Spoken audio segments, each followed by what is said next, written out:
The National Interest évalue les chances des F-35 israéliens contre les S-300 en Syrie et la présence en Syrie de systèmes de défense anti-aérienne S-300 de fabrication russe créera des problèmes aussi bien aux États-Unis qu'à Israël, reconnaît The National Interest. Selon The National Interest, le déploiement en Syrie de systèmes russes de défense anti-aérienne S-300 complique les choses tant pour les États-Unis que pour Israël. Les experts du média signalent que les S-300 seront un obstacle aux opérations des militaires israéliens, en les empêchant de mener des frappes contre la Syrie comme auparavant. The National Interest constate que la Russie a livré à la Syrie un système anti-aérien et antimissile formidable, mais affirme que les chasseurs furtifs de 5e génération F-35 de l'armée de l'air israélienne donnent à Tel Aviv la possibilité de vaincre les S-300 avec une relative aisance. Dès le début, l'une des principales missions du F-35 était la suppression et la destruction des défenses anti-aériennes de l'ennemi, SEAD et DED, telles que le S-300.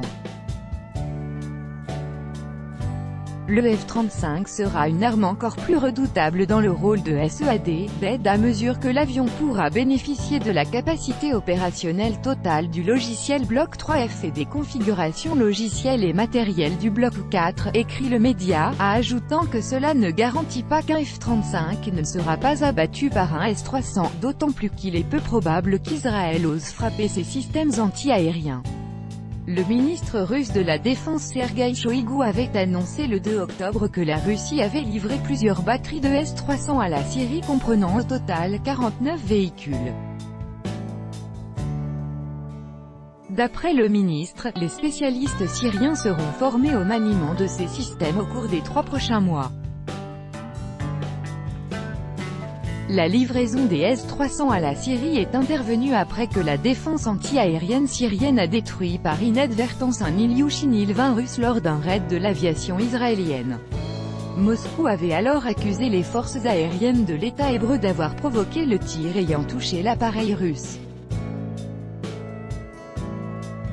Le ministre israélien de la Défense, Avigdor Lieberman, a de son côté affirmé qu'Israël ne pouvait pas abandonner ses opérations en Syrie, malgré la livraison de systèmes de missiles anti-aériens russes S-300.